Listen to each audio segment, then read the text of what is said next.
Hello everybody, welcome back to a new video. Today we are doing the exact same thing as last time, but we are doing the AFC West NFL record predictions where I predict the floor, ceiling, and official record of all of these NFL teams, specifically talking about the AFC West in this video. And guys, and like I say in every video, if you guys enjoy the videos, enjoy these videos, enjoy this video, in fact, make sure you guys hit that red subscribe button and click the like button, man.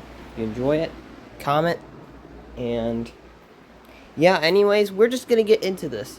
So, the LA Chargers, man.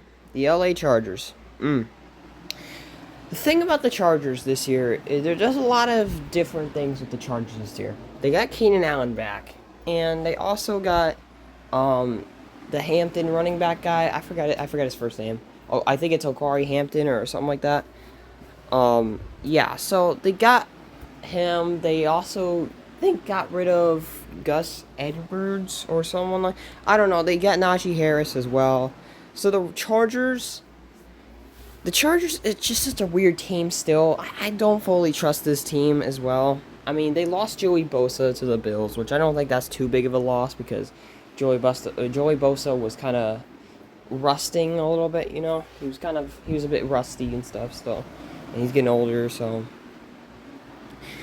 this Chargers team is so weird. And taking a look at the schedule is honestly, the Chargers schedule is not too terrible, except they got tough teams, like they got to play the Chiefs twice. Like their whole division got a lot more better, so they got to play the Chiefs and Broncos twice. I think they could compete with the Raiders. They get Commanders, they got who knows what the Dolphins will look like. They got the Vikings, obviously. They got the Jaguars, depending on how they look. They get the Eagles. And they also got, like, teams that they can match up with, like the Cowboys and Texans. Now, looking at this schedule and seeing what they have on their roster, Justin Herbert, he looked really bad in that playoff game. Well, actually, Justin Herbert didn't look too terrible, and then he did look terrible. So, yeah, I don't know how to answer this for the Chargers, because the Chargers, they have no answers every year. They make it to the postseason, or they're just not good enough for the postseason, or everybody gets hurt. It's always one of those years, and the Chargers, it's different now because they have John Harbaugh, obviously, and looking at their schedule, this is a fairly tough schedule for them, and they got to play their whole division twice. So for the Chargers floor, I honestly have the Chargers floor going all the way down to 6-11 if everything really went wrong. Now, 6-11 is going to be their floor, just based off the schedule and based off, I don't know how that run game is going to look with Najee and Hampton and JK or Gus Edwards. I don't know which one they have on the team, but they got one of them. So that's that. And just in general with Justin Herbert and that, seeing if they can stay healthy, because that's usually one of the biggest problems with the Chargers every year is staying healthy, and they stayed fairly healthy last year, except Justin Herbert was still hurt for, I think he got hurt for 2 games last year, and that was it, or something like that. But yeah, the Chargers, they just gotta stay healthy, and I think they'll be fine. Now, for their ceiling, I have their ceiling going all the way up to 11-6, because I think that if Hampton and that offense gets clicking and Ladd McConkey's that guy, I think this offense could really show some light. Now, that's the biggest question for me still. Even with Najee and Hampton and additions of Keenan Allen, I'm still not sure about this offense. Justin Herbert is obviously not really the problem here for me. It's more likely with that run game on how that's going to look. And also, I don't think Keenan Allen is that big of an improvement since he's older already. And I don't think Ladd McConkey can do it all. So, that just brings that question down. That's just a bigger question. For my official record of the LA Chargers, though, I have them going 9-8 with a winning record. Likely missing the playoffs here.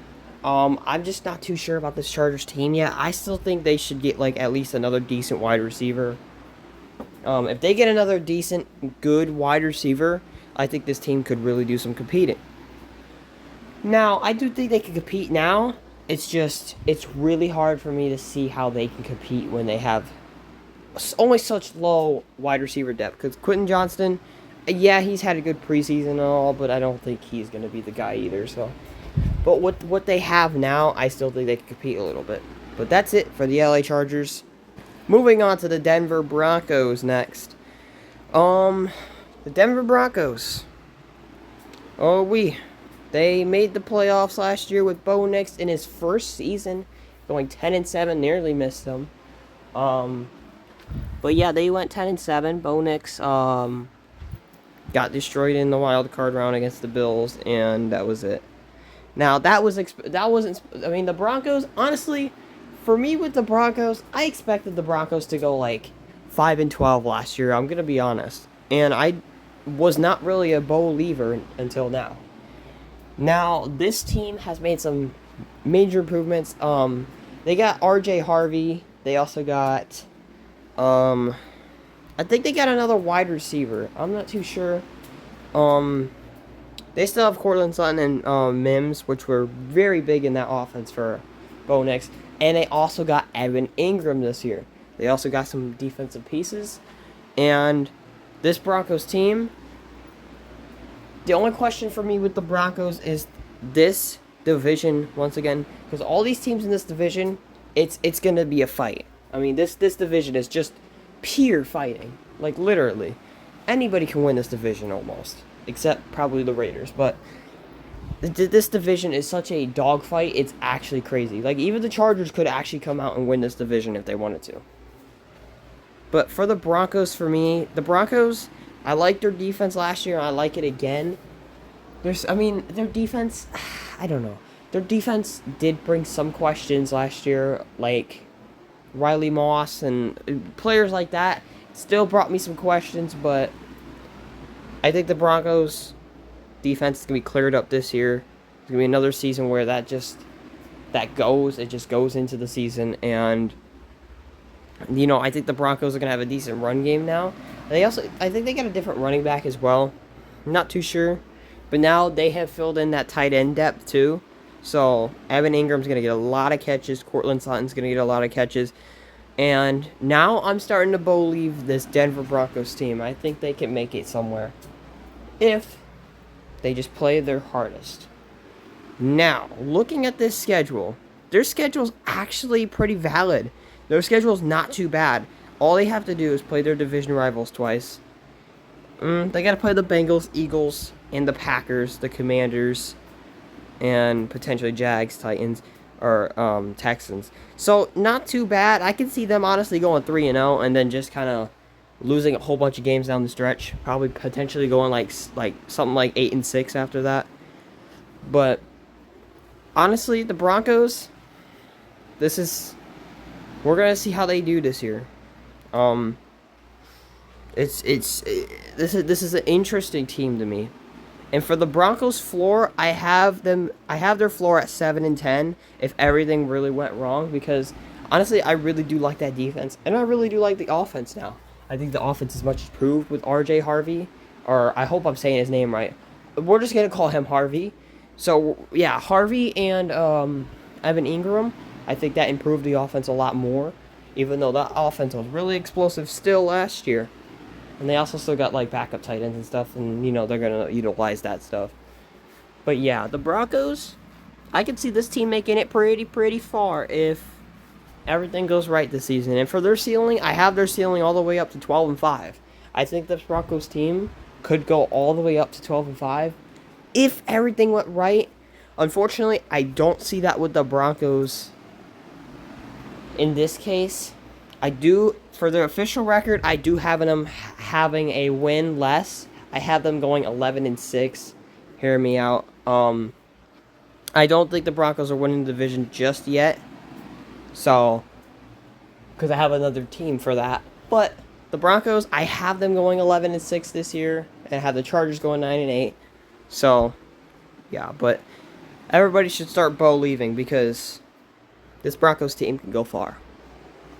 Next up, you got the Las Vegas Raiders. The Raiders, oh man, how about some offseason improvements? They got rid of Gardner Minshew, brought in Geno Smith. They got Pete Carroll. They drafted Ashton Genty.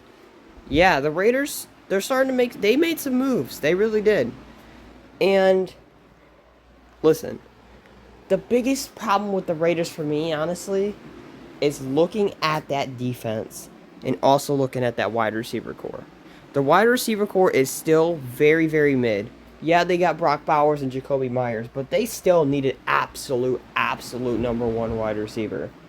I don't think this. I think this team can go far now with Ashton Genty, and they still have to improve that defense a little bit for me to start liking the Raiders a lot more. But yeah, that's basically it for that part of it. Now, based off the Raiders right now with how this team is looking, we're looking at their schedule as well. Their schedule is actually not too difficult. It is kind of, in a way, it's really hard to predict with their schedules like this. They got to play, obviously, the Chargers, Broncos, and Chiefs twice. They got to play the Eagles. They got to play the Bears, the Commanders. And after that, everything's pretty normal. But, that's the thing. For the Raiders to have success in this season, they have to get rid of some of these teams like the Browns, Giants, Titans, Colts, the Patriots, potentially the Cowboys and Jaguars. Like, they have to knock out the easy teams, and then they also have to, at least win four of three of these. Chargers twice, Eagles, Chiefs twice. They got to win at least 3 or 4 of those for that to happen. And I don't know if it's going to happen with the wide receiver core. That's just the thing. If they had another wide receiver, maybe I could say, okay, Raiders maybe can go 9-8, 10-7, slip in a playoff spot. But, and I also don't honestly, I've said this before many times, I'm not a big fan of Geno Smith, obviously. I don't hate the guy. I don't dislike him. I just don't think he's really that big of a playmaker. I just think he's a quarterback that knows systems now, and he knows how to play decently well, and until he throws interceptions and sells games, because that's what Geno Smith is really known for. So yeah, he's not really a franchise quarterback, but he's kind of a quarterback that's just going to get you places until, the bigger games happen and he just sells. Unfortunately. But good news for the Raiders is that this team is still kind of in rebuild mode, and they're kind of doing good at it now. Bringing in Pete Carroll, I think, is big. And honestly, Geno Smith, Pete Carroll, familiar, right? We'll see what that brings too. Got to keep that in mind. But yeah, other than that, Brock Bowers, Jacoby Myers, that's a lot of offense they're carrying, and depending on how Ashton Genty looks in the regular season, who the frick knows, man? Who the frick knows? So for my floor of the Raiders, I have their floor all the way down to 4-13 if everything absolutely went wrong. Now, correct me if I'm wrong, but I think the Raiders also signed... shoot, never mind. I forgot who else they signed. They signed somebody. Like I said, I don't pay attention to defense or offensive line that much, but I forgot who they signed. They signed someone crazy, but yeah, they also got whoever I'm talking about, which is whoever knows. What I don't remember their names, man. I'm sorry, but yeah. But for their floor is 4-13 for me. Now for their ceiling, I have their ceiling going all the way sky up to 9-8. Now, the only reason I have their floor or ceiling all the way up to 9-8 is that I think this team could actually really do good if they knock out some of these easy games, like I said. And they can knock out maybe 2 or 3 of these big games. Because if they can do that, then maybe the Raiders could slip in a playoff spot, depending on how the Broncos and Chargers would do as well. Because let's be honest, I think the Chiefs are already a lock in the winning division thing, so... yeah, that's how that goes. But generally, their ceiling should be a 9-8. And for my official record for the Raiders, I have them going 7-10. Now, I just don't think they're all the way where they're supposed to be yet. Obviously with that wide receiver core, which they need someone else there too. Jacoby Myers and Brock Bowers, unfortunately, can't do it all every game. So they're gonna need someone else to step up big for them on the wide receiver behalf. And Geno Smith, like I said, I just don't trust him. He's not he's not a franchise quarterback, unfortunately. He's more of a system quarterback. He's a really good system quarterback. That's what that is. So that's basically it for the Raiders. I have them going 7-10. Next and finally, we have the Kansas City Chiefs. Well, these guys went back to the Super Bowl again, blah, blah, blah. We know how it went. But they actually lost the Super Bowl, so pretty happy about that. But still, we hate to see this team every freaking year in the dang Super Bowl. We just don't want to see them at all in the Super Bowl. That's all. Can we please have them not make the Super Bowl every year? Please. But yes, we have the Kansas City Chiefs predictions here. And looking at their schedule, it's actually it's a really interesting schedule too.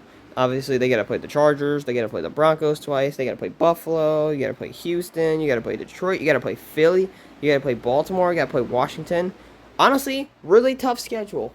And I think, honestly, there's an argument to say the Chiefs were better than last year, or better now than last year, honestly. Because I think Xavier Worthy, he's going to be a good wide receiver. Well, actually, he's already a good wide receiver. They're going to have Rice back depending on how his suspension and all that goes with with what he did before. So depending on how that goes, the Chiefs potentially have Rice back, but I know he's going to be there for the first two games, or first couple games, or I think it was like 2 or 3 games that Rashee Rice is going to be back, so that's going to be helpful on that wide receiver core. The big minus I have for the Chiefs, though, is that run game. I'm a little bit worried about Pacheco after injury. I do think he'll get back to full form, but it's also like, I don't know. I don't know if he will. I have weird feelings about Pacheco because he looked like, after coming back from injury last year, he looked He didn't look like his normal self. And going into this year, I just don't know. I just don't know about Isaiah Pacheco. I would hope for him to get back to form, but then again, I don't know if he will, because that was a crazy injury. And I hate to say hope, but it's not good to see people go down like that. But yeah, it's really interesting. The Chiefs are really interesting, and Travis Kelce's aging again, aged again, and this is his final year, likely his final year in the NFL. So I'm predicting this is his final year. I don't think he's gonna get a 1 year. Maybe he'll get a 1 year deal after this, but I don't know. I think either this year or next year is his final year in the NFL. But yeah, looking at the schedule and looking at the Chiefs roster, I have their floor at 9-8. Now, the Chiefs' floor at 9-8 would make sense just because of how tough the schedule is, and depending on Isaiah Pacheco, and just Mahomes had a lot of interceptions last year too, so it's like, who knows what's gonna happen. And yeah, 9-8 seems pretty valid for the Chiefs at a floor. Now for their ceiling, I have their ceiling all the way up to 13-4. I mean, this team is very capable of doing that, or just going 9. I don't think it's going to be a 9-8 season with the Kansas City Chiefs. I would be shocked if they went 9-8 this year. But the Chiefs, it's very unpredictable with the Chiefs, because honestly, every season it's been ever since Mahomes has joined them, and their little Super Bowl runs has been 11-6 plus. So I would be shocked if it was 9-8. But yeah, their ceiling 13-4. Official record, I do have the Chiefs going 11-6, winning the division right over the Broncos, and just winning the series split with the Broncos, and that's how they win the division, going 11-6. And yeah, that's basically the end of this video, guys, and the end of my predictions. Let me know what you guys think in the comments below. How do you guys see these teams going into the 2025 NFL regular season? And yeah, guys, that's pretty much the end of it. So I got the Chiefs winning the division at 11-6, winning the split over the Broncos. I also have the Broncos going 11-6, losing the split to the Chiefs. I had the Chargers going 9-8, and I have the Raiders going 7-10. So that's how the AFC West is gonna go for me. But guys, that is the end of this video. Hope you guys enjoyed it. Make sure you guys like and subscribe if you guys enjoyed this video. And make sure you guys comment. Let me know what you guys think about these predictions. And let me know what you guys think about how these teams could shape up in the regular season. And that is all from me. So that is the end of this video, guys. And peace out.